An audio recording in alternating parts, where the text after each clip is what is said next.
So the first question is, just state your name for the camera and what you do. Sure. My name is Linda Jones, and I'm the Director of Events and Conferences at St. Mary's College of Maryland. All right. And how did you initially get started in the event planning business? So I initially, my degree is in production and stage management for theater, and I did that for a bunch of years, and then I decided that I wanted a normal life, and I didn't want to only have Mondays off, so I thought about ways that I could take those stage management and production management skills and turn them into something different and use those same skills. And producing an event is a lot like producing a show. And so I got interested in the event field, and I took a position, an entry-level position at Duke University when I moved from Boston to North Carolina as an event coordinator at their law school. And that's kind of how I cut my teeth. Oh, wow. That's really interesting. Yeah. What kind of training or education, you kind of touched on this, did you receive for So event planning? I have a Bachelor of Science in theater with a concentration in stage management. So I did that first. I took a couple of event planning courses at local, community colleges. I have an event planning certificate.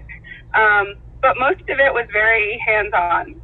When I started at Duke, I knew the basics of planning events. My family had always had events and that kind of thing. But when I started at Duke, I had a great mentor, and sort of my first year at Duke was going through every event and learning how it worked, and then being able to take those pieces and what I learned from her and be able to do those things on my own and add to my portfolio of events. And eventually I worked my up from the coordinator to the assistant director. So.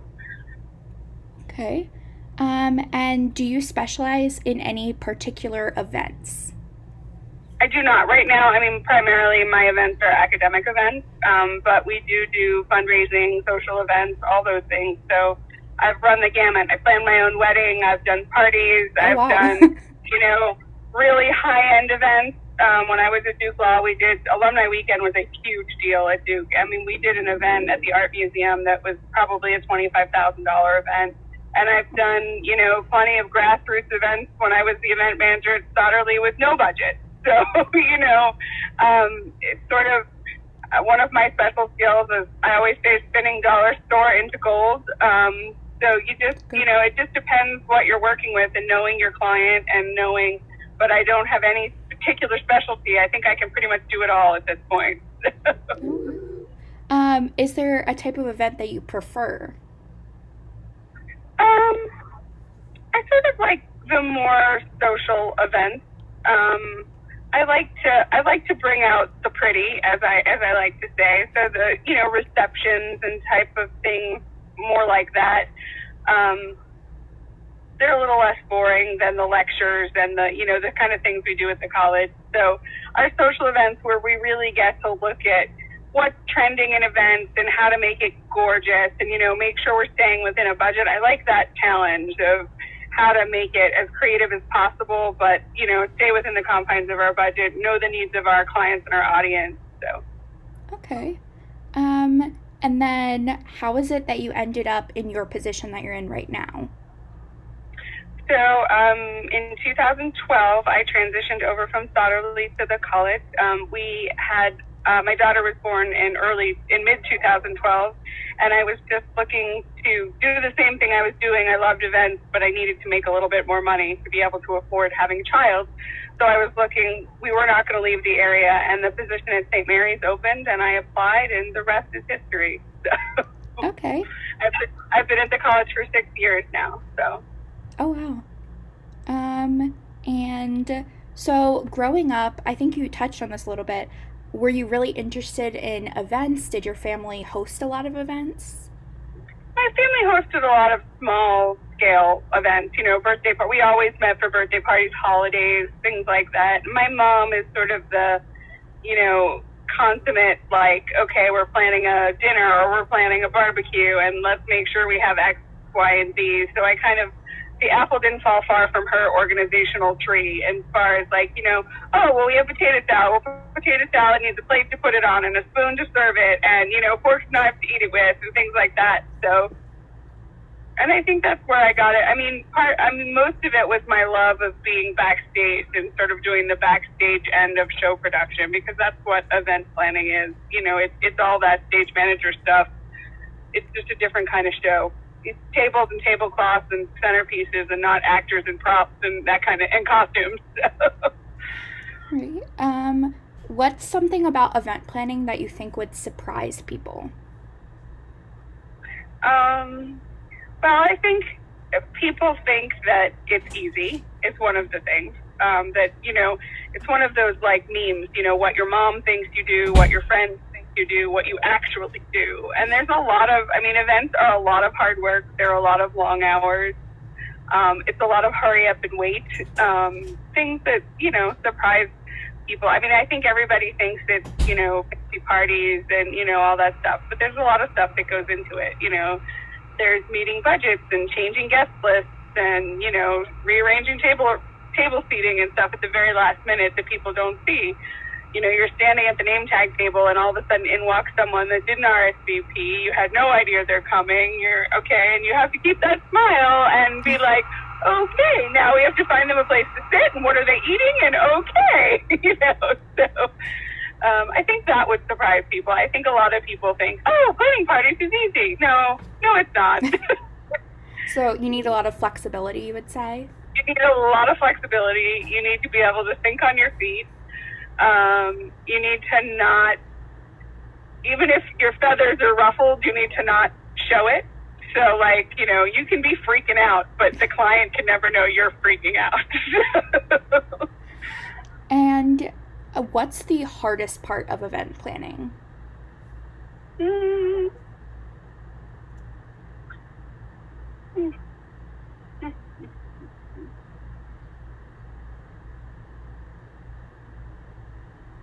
I think the hardest part is making sure, the vision you create matches the vision that your client has. So, you can come up with this really great idea and want to execute it in a way, but making sure that what you're thinking is in line with what your client is thinking. And you have to do, sometimes it depends on the client, but a lot of times clients aren't real okay, I want this, I want this, I want this. You have to sort of extract the information and then take that and create something. Our president at the college is one of them. She wants you to do an event, but she doesn't want to give a whole lot of framework, but she wants it to be perfect. So you have to kind of extrapolate the pieces of what that event should look and feel like to get her vision, into it. So. Okay. And do you have any people that work under you since you're the director of events? I have one. Our staff is very small at St. Mary's. So we have one, myself as the director, and then we have an assistant director. And we also have part-time student help that we utilize throughout the event season and then the summer season as well. Okay.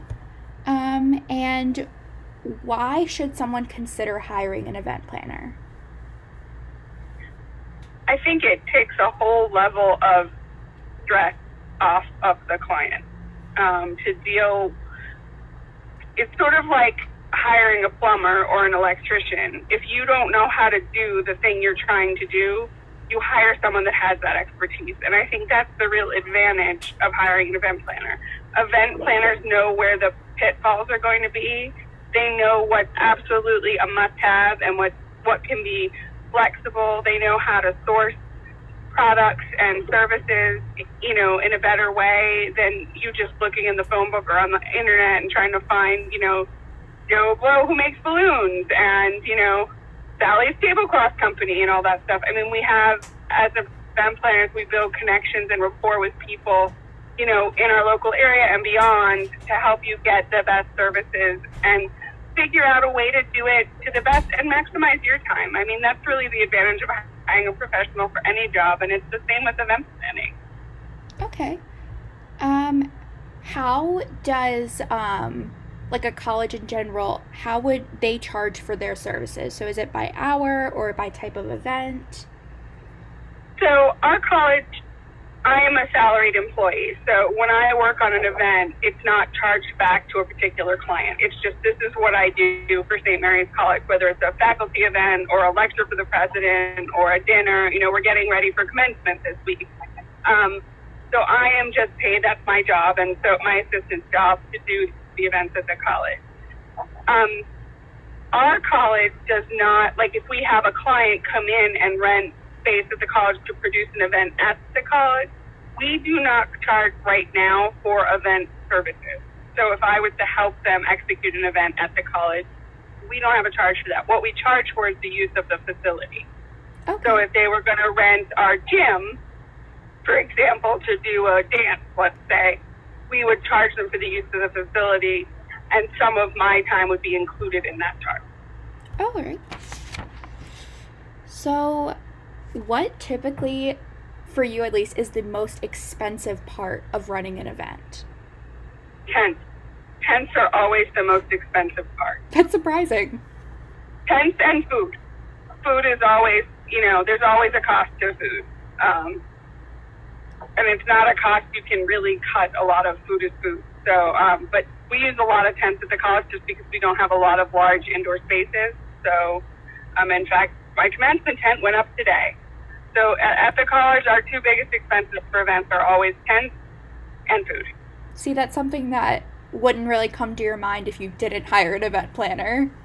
Right. And food, it's not so much necessarily the cost of the food, it's the cost of the people to serve the food is very high for us. Our on-site food service provider uses a company based out of DC, so we pay them not only for their time at the college, but their travel time back and forth. So it's a high cost when you want to do a nice, a plated catered meal and that kind of stuff. So. Okay. And how long does planning one event typically take? Depends on the event. Typically for a really large scale event, a 6-month lead time is probably the least amount of time you want to do. Something like our commencement. In the fall, we're going to be dedicating our new stadium facility. We started planning that. Well, it's September 7th is the date of the event, and we started planning. We started pretty much in January. We met for the first time. So we thought it was going to be sooner. We thought it was going to be in April, but I would say for a large event, 6 months. Okay. And I know this is a bit different since you're at a college, but how do clients typically find you? Mostly for us. Excuse me, let me take a drink. I just inhaled some coffee.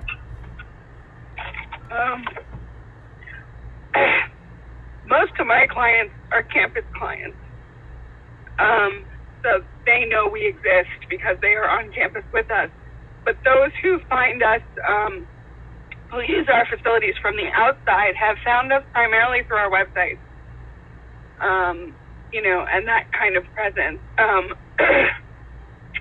I am friends with several people who own their own event planning companies, and most of them, it's a lot of word of mouth, social media, a good website presence. A lot of them do weddings, so they go to wedding shows and things like that. It's just getting yourself out there. But I think the best way you can build your business is by word of mouth from your clients to other clients who say, oh, I use this person, you should really call her, that kind of thing. So. Okay. And last question is kind of a fun one. Do you eventually see yourself starting your own event planning business? I've certainly thought about it. Probably not just because of the point I am in my life and my family life.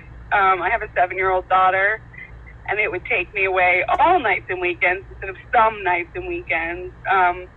Plus, the financial stability of working at the college is nice. I know what my paycheck's going to be regardless of whether we have events or we don't. So, but I think if I had gotten into event planning maybe a little younger and thought about it differently, and maybe if I lived in a different area, if I was closer to a city, there'd be more space for that. I have, actually it's funny because I've always entertained the idea of starting a kid's birthday party business. just kind of like what you're talking about, because like every year I do this birthday party for my daughter, and I feel all this pressure as an event planner that it has to be the best birthday party.